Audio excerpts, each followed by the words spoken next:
بسم الله الرحمن الرحيم بني الإسلام على خمس شهادة أن لا إله إلا الله وأن محمد رسول الله وإقام الصلاة وإيتاء الزكاة والحج وصوم رمضان.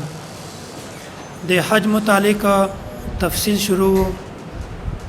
حج کولو ول او د حج کوم قسمونه دي، هغه درې قسمونه دي.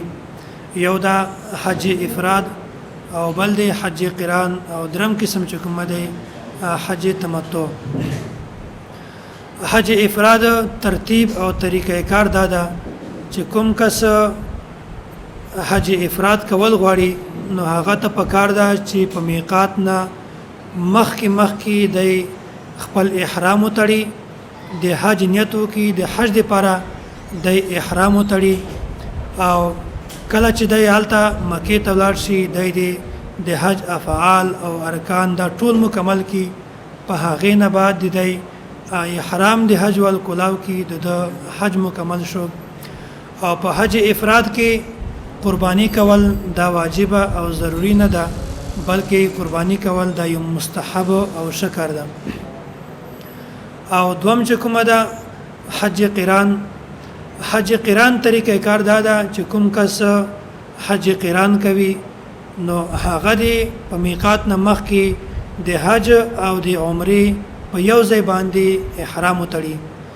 بیا دی اول دی حالته د عمرې افعال او ارکانو کې کله چې د هغې نه فارغ شي بیا د احرام نه کولاوي، بلکې په هغه احرام کې د کله چې د حج تاریخ راشي بیا په هغه کې د حج افعالو کې او د حج ارکان دی وکي، او د په هغه کې حلق وکي یا کسر وکي، رمي او دغه سي په قرباني نه بعد د حج او د عمره دواړو په یو ځای باندې احرام کولاو کی. او په دې حج قران کې قرباني کول دا واجب ده او ضروری ده. امام ابو حنیفه رحمت الله علیه په دې درې قسمونو کې حج افراد، حج قران، حج تمتع، په دې درې قسمونو کې حج قران دا افضل او بهترین ګڼل ده. تمتع دا کوم کس چې دا خواهش وي چې هغه حج تمتع کی نو د هغې طریقه کار دا چې په میقات نه مخکې د عمرې لپاره احرام وتړي، او هغې نه بعد د عمرې افعال او د عمرې ارکان وکي، او چې کله د دین فارغ شي بیا د خپل احرام کولاو کی.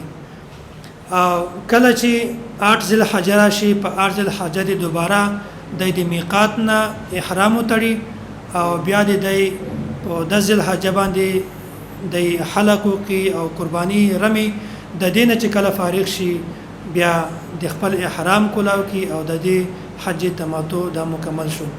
او داسې حج کول والته متمتع وایي. نو درې قسمه طریقې شو: حج افراد، حج قران او حج تمتع. په حج افراد کې قربانی کول دا مستحب ده، واجب او ضروری نه ده. او حج تمتع او حج قران په دې کې قربانی کول دا واجب او ضروری ده.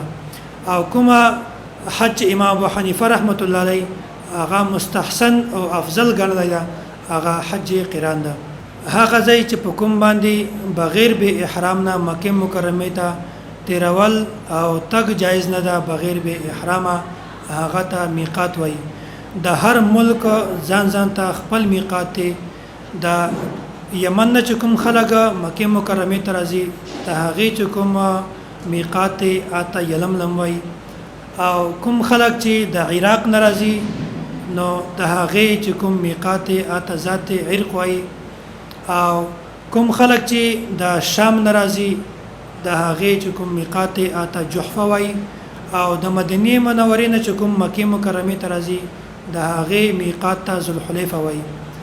او د کوم نجد چې کوم خلک دي چې کله مکه مکرمه ته راځي د دې چې کوم میقات دی د هغې نوم قرن المنازل دی. او په بیت الله باندې په مخصوص طریقه سره چکر لګول دې ته طواف وای. نو طواف درې قسمونه دي: یو طواف قدوم، بل طواف زیارت او بل طواف وداع.